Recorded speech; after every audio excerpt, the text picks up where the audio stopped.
Bonjour, ici Olivier Côté pour l'école secondaire Les Compagnons de quartier à Québec. Je fais cette vidéo-là dans le cadre du projet Héritage 2010-2011.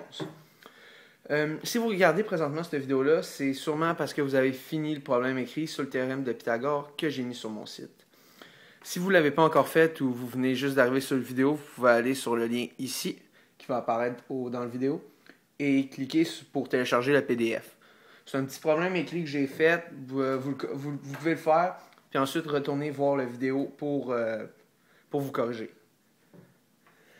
La première étape qu'on va faire, ça va être lire le problème ensemble. Comme ça, on peut le relire en fait. Donc, je commence. En cette belle journée d'automne, Maxime aide son père à construire une niche pour son chien. Après avoir fini leur construction, il reste seulement une planche de bois.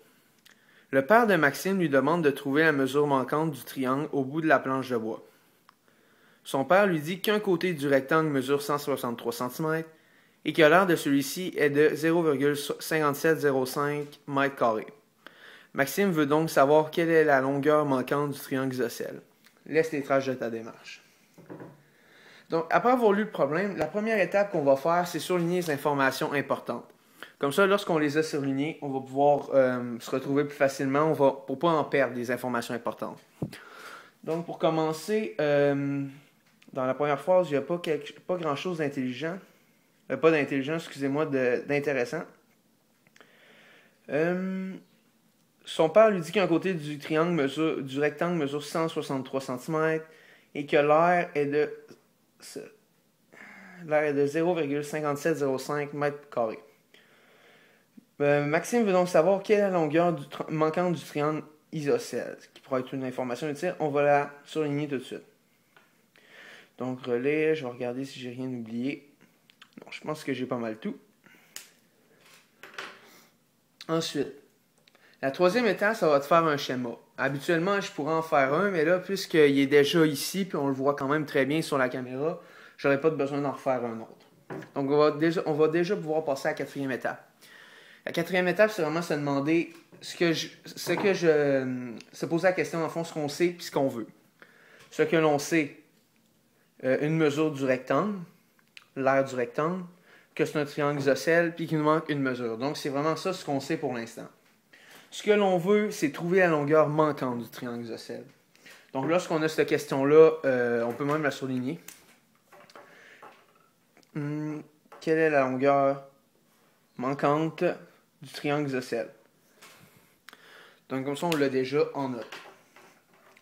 Prochaine étape, pour commencer le problème, on va écrire nos états. Comme ça, pour quelqu'un qui corrige ou pour simplement se vérifier, c'est plus facile de savoir où que l'on est. Donc, première étape, ça va être, il faut savoir au moins deux mesures du triangle pour utiliser le théorème de Pythagore, qui va être utile dans ce problème-là.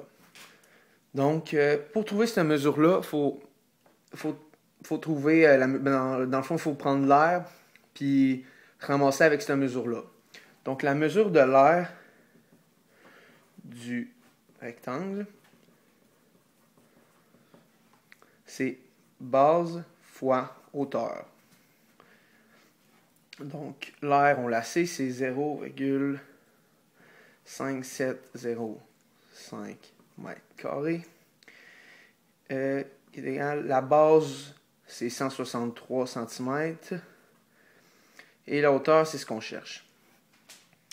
Là, on a des mètres carrés et des centimètres. Donc, on ne peut pas utiliser des centimètres pour trouver des mètres carrés. Il faut le transformer en mètres en partant. Donc, la première étape, ça va être transformer 163 cm en mètres, ce qui n'est pas très difficile parce que c'est des multiples de 10. Donc, on sait que 163 cm, c'est 1,63 m.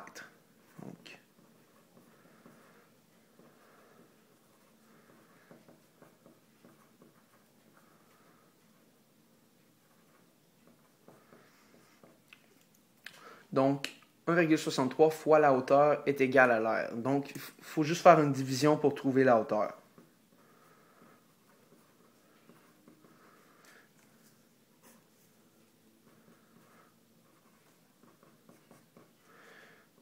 Donc, après, on va faire la division. Je vais prendre ma calculatrice ici. OK. Donc 0,5705 divisé par 1,63. Donc ça donne 0,35. Donc 35 cm.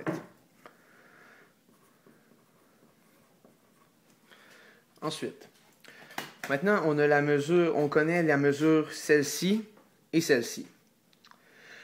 Là, le problème, c'est qu'on connaît une seule mesure du triangle, alors qu'il en faut deux habituellement pour faire le théorème de Pythagore.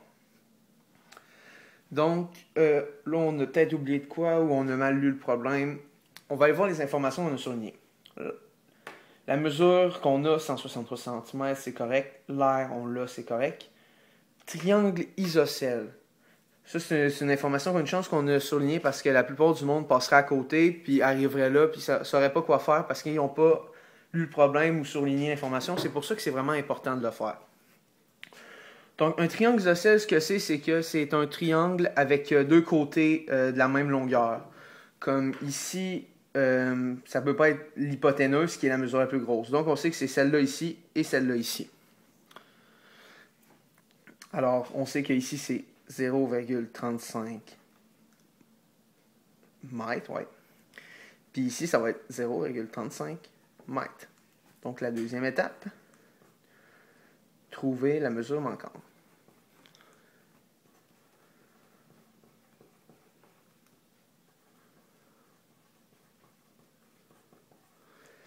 Donc, on va utiliser, on sait qu'il faut utiliser le théorème de Pythagore. Donc, on va tout de suite écrire la formule A au carré plus B au carré est égal à C au carré. On connaît les deux mesures, donc 0,35 au carré plus 0,35 au carré, qui sont les deux mesures ici. C'est égal à C au carré, qui est la mesure manquante que l'on cherche justement. Donc, 0,35 au carré, je vais prendre ma calculatrice. 0,1225. 0,1225 plus 0,1225 est égal à C au carré. Donc, on va le multiplier par 2 parce qu'on a 2 0,1225. Donc, 0,245 est égal à C au carré. Donc, on sait que c'est au carré, mais nous, on veut juste le C. Donc, ce qu'il faut faire, racine carrée de 0,245 et racine carrée de C pour enlever le carré. Racine carrée de 0,245, ce qui donne cette mesure-là. 0,49. On va 4,9 à peu près.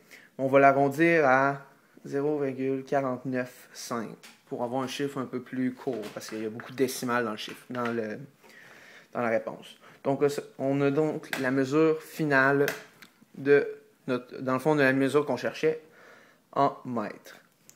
S'il demandait la réponse en centimètres, on aurait juste à transformer en centimètres. C'est bien important. Si j'avais fait le problème pour qu'on l'écrive en centimètres, il aurait fallu le transformer parce qu'en mètres, on n'aurait pas. Si on l'aurait écrit en mètres, on aurait peut-être eu la bonne démarche, mais on n'aurait pas respecté la question. Donc, la quatrième étape est faite. La cinquième étape, écrire les formules utiles pour le problème, on l'a fait, c'est ça.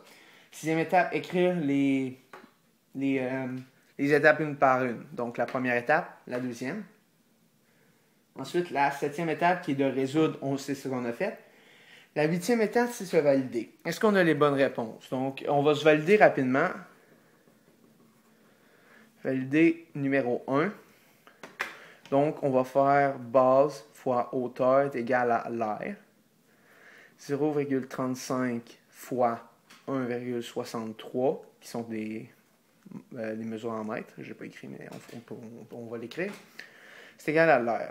J'ai juste pris les mesures d'en haut et je les ai transférées en bas. Donc, si ça donne 0,5705 mètres carrés, c'est qu'on avait la bonne réponse.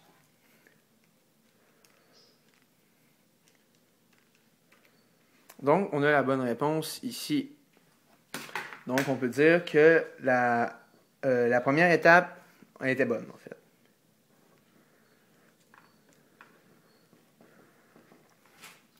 Ensuite, valider la deuxième étape. Désolé si on C'est un peu saccagé, j'avais pas beaucoup de place à la feuille pour le faire, puis j'ai écrit quand même gros.